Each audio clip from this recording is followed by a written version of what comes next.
আমারা আর রিতার বিয়ে হয়েছে প্রায় 2 বছর হলো। গ্রামের থেকে এসে শহরে এসে একটা কাজ করে চলছিল আমাদের সংসার। শহরে আসার পর থেকে আমাদের এখানে চেনা যদি কেউ থাকে সেটা হলো জয়। হঠাৎ করেই আমাদের অফিসে মেলা ওর সাথে। তারপর থেকেই এই অচেনা শহরে কত রকম ভাবেই না সাহায্য করেছে ও আমাদের। সত্যি একটা ভালো ছেলে ও। শহরে বুকে এমন একটা ছেলে সত্যি খুঁজে পাওয়া যায় না। আর এইসব কথাই আমি আর আমার বউ আর রিতা ডিনার সেরে বেডরুমে শুয়ে শুয়ে আলোচনা করছিলাম। সেদিনের আলোচনার বিষয়টা ছিল একটু আলাদা। কারণ 2 দিন আগেই জয়ের সাথে তার বউয়ের ছাড়াছাড়ি হয়ে গিয়েছে। আমার থেকেও কম বয়সারকে দেখলে মনেই হয় না যে ওর সাথে এমন একটা জিনিস ঘটতে পারে। কিন্তু কেন যে ওর বউ ওর কাছ থেকে ছেড়ে চলে গেল সেটা আমরা বুঝতে পারলাম না। আমাদের বাড়িতে প্রায় আসে। রিতাকে খুব ভালোভাবেই জেনেও। বৌদি বৌদি বলে মাথায় এক করে দেয় পুরো। রিতা ও নানা খুনসুটি করতে থাকে আসলে।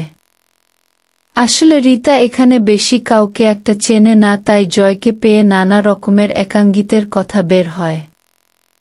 হঠাৎ করেই জয়ের বুটা চলে যাওয়াতে জয় পুরোপুরি একলা হয়ে পড়ে আর সাথে সাথে পুরোপুরি ডিপ্রেশনে চলে যায়।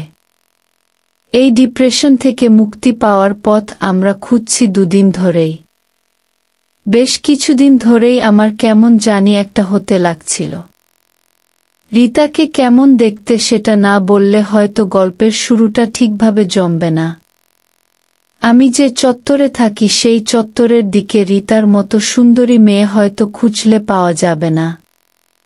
গ্রামের মেয়ে বলে শহুরিদের মতো পোশাকও করতে পারে না ঠিকই, কিন্তু শাড়িতেও এত সুন্দর দেখতে লাগে যা শহরের মেয়েদের হার মানাবে। তাই রাস্তা দিয়ে নিয়ে যেতে বিতাকে যে আমার কত রকমের প্রবলেম ফেস করতে হয় সেটাই ভাবি।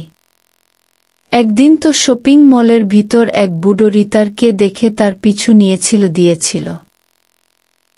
প্রথম জিনিসটা আমার খারাপ লাগলেও আস্তে আস্তে আমার আস্তে আস্তে ভালো লাগতে শুরু করলো। কেন জানি না হঠাৎ করে নিজের বুকে লোকেদের দেখাতে খুব আনন্দ এবং উৎসাহ বেড়ে গেল। কিছুদিন আগেই আমি ইচ্ছা করি রিতার জন্য একটা আধুনিক ড্রেস এনেছিলাম। রিতা না চাইতেও আমি ওটাকে জোর করে করিয়ে দিয়েছিলাম। তারপর ওই ড্রেস পরে এই রাস্তা দিয়ে ওকে নিয়ে গেছিলাম বাজারে। প্রত্যেকটা ছেলে ওর দিকে তাকিয়েছিল, সেটা আমি স্পষ্ট বুঝতে পেরেছি। সেদিন জয়ের বাড়িতে গিয়ে দেখলাম জয়ের অবস্থা খুবই খারাপ। অফিসে যাবে না, ওর বউয়ের শোকে পাগল হয়ে যাবে। তাই সেদিন রাতের বেলা রিতাকে কথাগুলো বলছিলাম। রিতা বলল, তোমার বন্ধু তুমি কিছু একটা করো, নয়তো ও যদি এইভাবেই থাকে তবে তো ডিপ্রেশনেই শেষ হয়ে যাবে। তবে নতুন বউ জোগাড় করো ওর জন্য, মেয়ে দেখো ওর জন্য। আচ্ছা, মেয়ে দেখার কি আছে, তুমি তো বলো জয় খুব ভালো, তবে তুমি করে দাও না বিয়ে ওর সাথে। রিতা তখন আমার দিকে তাকিয়ে বল, বিয়ে তো করাই যায়, কিন্তু আমার চেয়ে বড় আছে একটা, তাকে কি বলবো?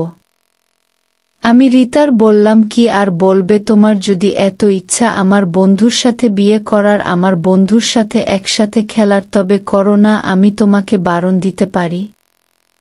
রিতা আমার দিকে তখন টকবক করে তাকালো। আমার মুখে কোনো রকম বাধা সূচক চিহ্ন না পেয়ে রিতা ভ্রুটা কুঁচকে বলল, তুমি কি আমার সাথে ইয়ার্কি মারছো নাকি সত্যি কথা বলছো? আমি তখন রিতাকে বললাম, ইয়ার্কি মারতে যাব কেন, আমি সত্যি কথাই বলছি। আমি দেখতে চাই আমার বন্ধু কি করে তোমার সাথে খেলে। আমি ওই সোফায় বসে বসে দেখব। কথাগুলো শুনতে শুনতে রিতার মুখটা পুরো লাল হয়ে গেল লজ্জায়। কিন্তু ওর মনে যে এক বিরাট ইচ্ছা জাগল জয়, সেটা ওর চোখের চাহনি থেকে স্পষ্ট বুঝতে পারলাম আমি নিজেও চাইছিলাম। কেন জানি না আমার মনটা উটাল পাতাল করছিল আমার বুকে ওইভাবে দেখার জন্য। আমি আবারও বললাম, তবে কি জয়কে এনে দেব কালকে? রিতার মুখ তখন লাল হয়ে গেছে। আমি রিতার চোখে চোখ রেখে বললাম, কিচ্ছু হবে না, আমি জানি তুমি জয়কে একটু পছন্দ করো। আর তাছাড়া ও আমাদের যা হেল্প করেছে তাতে ওর জন্য এটুকু তুমি করতেই পারো। রিতার মুখে কোনো কথা নেই, ও আমার দিকে ফ্যালফ্যাল করে তাকিয়ে আছে। পরদিন সকালে তাড়াতাড়ি ঘুম থেকে উঠে আমি আগে গেলাম জয় বাড়িতে, তারপর জয়কে মনের দুঃখে কাটছে ওকে গুছিয়ে নিয়ে আসলাম আমার বাড়িতে। বাড়িতে এসে দেখি অবাক কাণ্ড। যেই মেয়ে কাল রাতে না না করছিল বারে বারে, সেই মেয়ে কিনা সারা ঘরবাড়ি গুছিয়ে স্নান করে রেডি হয়ে বসে আছে। জয় তো প্রথম দেখাতেই তাকিয়ে রইল রিতার দিকে। জয় প্রথমে আমতা আমতা করলেও আমি জোর করাতেই আমার বাড়িতে এসেছিল। কিন্তু যখনই রিতা ওকে স্বাগত জানাতে দেখলে তখন জয়ের আমার বাড়িতে থাকার ইচ্ছা যেন আরও দ্বিগুণ বেড়ে গেল।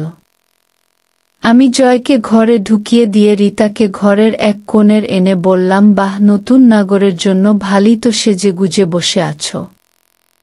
আমাকে অবাক করে দিয়ে রিতা এই প্রথম যে কথাটি বলল সেটা যেন আমার কালকে বিশ্বাস করতে পারছিলাম না।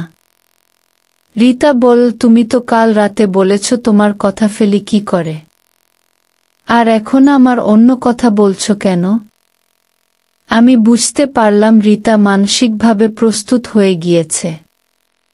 আমি তখনই বললাম, ঠিক আছে, আমি অফিস যাচ্ছি। সারাদিন তুমি জয়কে সেবা যত্ন করবে।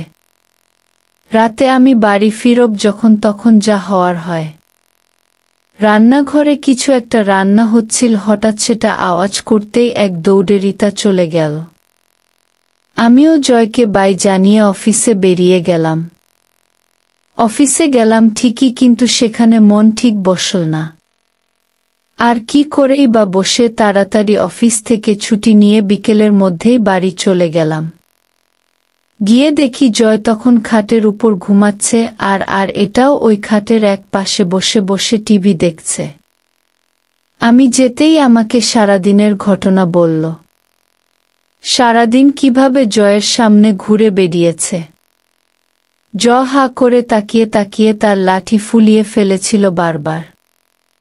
জয় নিজেকে আর সামলাতে না পেরে দুপুরের দিকে বাথরুমে গিয়ে খেলতে শুরু করেছিল। আর সেই সময় উকি মেরে রিতা দেখে নিয়েছিল জয়ের সেই লম্বা লাঠিটা। দেখে যেন রিতার বুকটা ধড়াস করে কেঁপে উঠল। সন্ধেবেলার পর ওটা ওকে তছনছ করে দেবে। কথাটা ভাবতে ভাবতেই যেন রিতা কেঁপে উঠল। সব কথা খুলে বলে আমার রিতা আমাকে। আমি সব শুনে বুঝতে পারি পরিকল্পনা আমার হলেও আসলে সব থেকে বেশি ইচ্ছা ওরই। থারিতি রাতের খাবার শেষ হবার পর জয় আমাদের বেডরুমের পাশেই গেস্ট রুমটায় ঢুকে পড়ল। এবার আমি আর রিতা কিছুক্ষণ ওয়েট করার পর আমি রিতাকে ওর ঘরে যেতে বললাম। রিতা চলে গেল। বেশ কিছুক্ষণ পরে আমি গিয়ে দেখলাম ওরা খেলতে শুরু করে দিয়েছে।